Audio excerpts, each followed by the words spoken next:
Señor consejero, ¿por qué no se reúne con Pimar y el Ayuntamiento de Gijón para dar cumplimiento a los acuerdos y garantías del expediente de extinción de empleo de la empresa naval Gijón firmados el 23 de mayo de 2009? Gracias, presidente. Señoría, bueno, a la pregunta concreta, no nos consta en la consejería ni por competencia en la Dirección General de Trabajo. Hemos estado revisando el registro y no nos consta ningún planteamiento en este sentido, ¿no? De ningún planteamiento de la reunión vinculada, como usted menciona, como se menciona en la pregunta, con un documento denominado genéricamente Acuerdos y Garantías del expediente de extinción de empleo de la empresa Naval Gijón de finales de mayo de 2009, ¿no? A este respecto, una vez revisado ese documento, tal documento fue firmado por la Administración del Principado de Asturias, por Pimar, por el Ayuntamiento de Gijón y por los sindicatos UGT y comisiones obreras. No nos consta ningún planteamiento de ninguna de las partes implicadas. Lógicamente sería a instancias de los trabajadores posiblemente afectados. Como le digo, no nos consta ningún planteamiento. En cualquier caso, cuando éste se produzca a instancia de alguna de las partes, a instancias a su vez de alguno de los trabajadores que pudieran encontrarse en esta situación, pues naturalmente procederemos en tal sentido, ¿no? Por contextualizar un poco la respuesta, todo tiene su inicio en la resolución de 9 de diciembre de 2008 por el que se resuelve el expediente de regulación de empleo de la empresa Naval Gijón en su momento, ¿no? Ahí se autorizaba a la empresa a proceder a la extinción de 98 contratos de trabajo y la tramitación de ayudas previas a la jubilación ordinaria en el sistema de seguridad social para 54 trabajadores, ¿no? 54 trabajadores que eran los que habían cumplido 52 años o más, es decir, los nacidos a fecha 31 de diciembre de 2008, es decir, los nacidos con anterioridad al 1 de enero de 1957. Para el resto de la plantilla, en la extinción del contrato para los 44 trabajadores restantes, se establecía una indemnización partiendo, como es natural, del mínimo legalmente establecido, que podría ser objeto de mejora en función de esas negociaciones.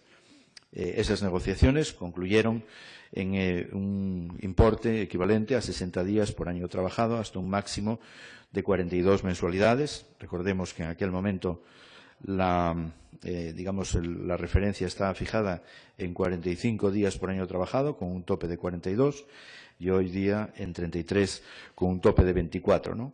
De los 44 trabajadores que se vieron afectados por esa extinción de contrato, que no entraron en el plan de jubilaciones, los de mayor edad habían nacido en los años 1957 y 1958, ¿no? En ese sentido, ese colectivo se beneficiaba de esta indemnización. Decir también, para terminar, el entorno administrativo de la cuestión, que la resolución mencionada, esa resolución de 9 de diciembre de 2008, fue impugnada por el sindicato CSI, dictándose sentencia del Tribunal Superior de Justicia de Asturias con fecha 20 de julio de 2011 que desestimó el recurso, ¿no? De manera que administrativamente tal expediente a día de hoy se entendería por concluido.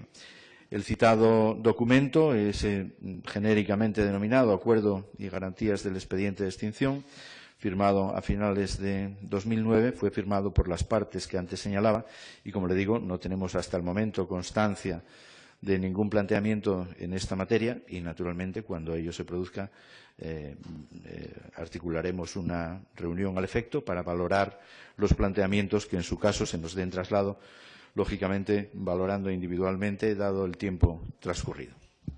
Consejero, ¿usted tiene conocimiento de esto? Porque yo personalmente le trasladé ya hace, creo, un mes al menos,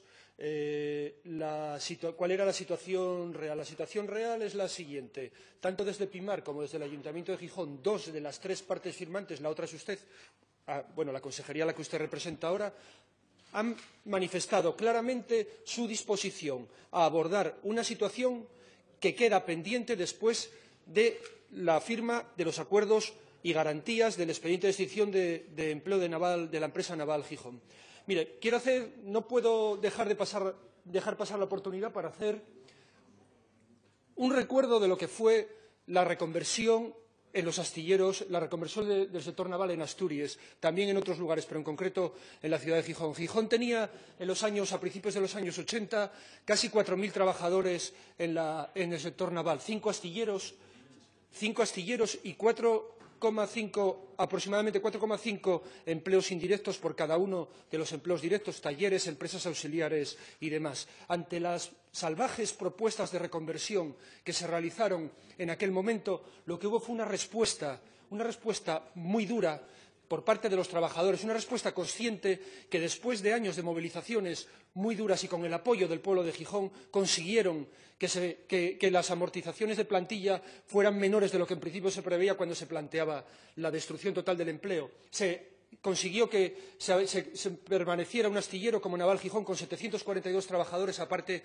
de otro astillero público, que fue Juliana, constructora gijonesa, y durante 25 años ese astillero se mantuvo en funcionamiento, con muchos problemas, hay que decirlo, porque en su momento hubo desde el abandono de los grupos empresariales, los grupos de Duro Felguera y de la familia Orejas, que abandonaron a la mitad de su vida el astillero de Naval Gijón, hasta la falta de pedidos, también por parte de la inacción de las autoridades públicas para conseguir pedidos para un astillero que estamos convencidos que hubiera tenido más futuro. Pero al 2009 se llegó en un procedimiento de extinción y, aún así, lo que hubo fue una serie de acuerdos donde las administraciones públicas se comprometieron a cumplir con una serie de disposiciones, entre ellas la recolocación de las personas que habían quedado por edad fuera de cualquier tipo de empleo. Se hablaba de la recolocación tanto en Juliana como en empresas similares donde hubiera puestos similares. Y al final lo que hoy tenemos aquí es que 9 años después de la firma de aquellos acuerdos, el día 23 de mayo de 2009, no hubo ninguna recolocación para estas personas. Estas personas agotaron hace ya 6 o 7 años las prestaciones por desempleo. Desde entonces vienen cobrando un subsidio donde, después de más de 40 años de cotización, se encuentran con un subsidio de 426 euros, ahora 430 euros mensuales, y se encuentran también, a la hora de llegar a la jubilación, con unas pensiones absolutamente devaluadas, en más de un 25% en la mayoría de los casos. Es una situación absolutamente injusta y es una falta de asunción de responsabilidades por parte de las administraciones públicas que firmaron unos acuerdos, y los acuerdos están para cumplirse. Mire, yo le dije hace un mes que esta situación estaba sobre la mesa. Le dije que tanto Pimar como el Ayuntamiento de Gijón estaban dispuestos a abordarlas, porque los representantes de los extrabajadores y también los propios trabajadores se dirigieron a estas administraciones para intentar buscar una solución. Lo que se le pide aquí es que se reúnan, y usted me dice que no tienen constancia de ello. Al menos tiene la constancia de un diputado de este Parlamento que le dijo cuál era la situación. Yo creo que, honestamente, debería haber hecho algún movimiento si en realidad cree que su consejería tiene algún tipo de responsabilidad con esto. Yo quiero rendir tributo a los trabajadores de Naval Gijón, algunos de los cuales están hoy aquí, y es un honor para este diputado, al menos, el que estén en esta casa, que para nosotros es de la gente y no de los partidos, rendirles tributo porque en su momento apostaron por la defensa no solamente de sus puestos de trabajo, sino también del futuro de una ciudad, del futuro industrial de una ciudad, y dieron la cara y tuvieron muchos problemas y sufrieron mucho. Y hasta hubo un muerto en aquellas movilizaciones, porque fueron unas movilizaciones muy duras y unas movilizaciones que lo que hicieron fue poner sobre la mesa la dignidad de la clase trabajadora.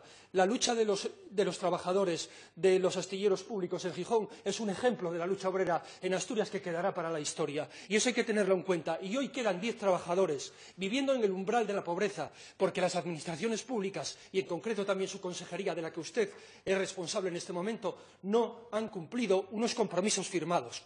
Nosotros le pedimos que asuman sus compromisos, que contacte con Pimar, con el Ayuntamiento de Gijón. Sabemos de la disposición favorable de estas dos entidades.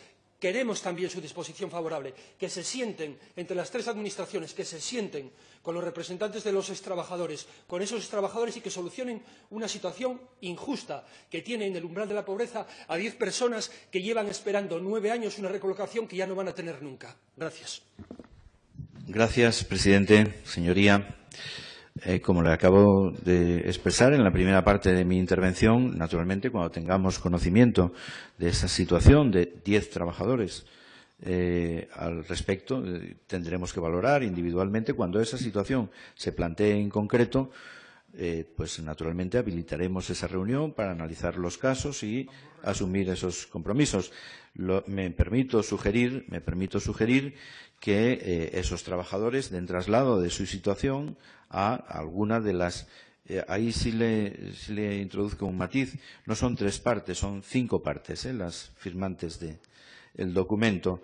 Son concretamente los sindicatos UGT, Comisiones Obreras, la Administración del Principado de Asturias, PIMAR y el Ayuntamiento de Gijón. Son los firmantes, son 5 partes. A cualquiera de esas 5 partes, naturalmente, esos trabajadores entiendo que deberían de trasladar cuál es su situación, su particular en cada caso, y como es natural, una vez que conozcamos esta situación y tengamos un asunto concreto sobre el que reunirnos y tratar de abordar el tema, pues procederemos a realizar esa situación, a analizarla y tratar de buscar una solución alternativa a este respecto. Antes le comentaba en la primera parte de mi intervención cómo se había sustanciado en la parte de las competencias digamos que actualmente residen todavía en esta consejería. La Dirección General de Trabajo fue quien implementó la resolución administrativa. En aquel momento los ERE se resolvían, digamos, administrativamente a través de las autoridades laborales correspondientes, y le he reflejado un poco cómo se había, digamos, resuelto la parte de los 2 colectivos, los 54 por una parte y los 44 por otra. Naturalmente, como le digo, me permito sugerir que esos trabajadores se dirijan a alguna de las 5 partes firmantes del compromiso, y a raíz de ese momento pues analizaremos en detalle el caso y trataremos de articular las soluciones que en su caso procedan. Nada más y muchas gracias.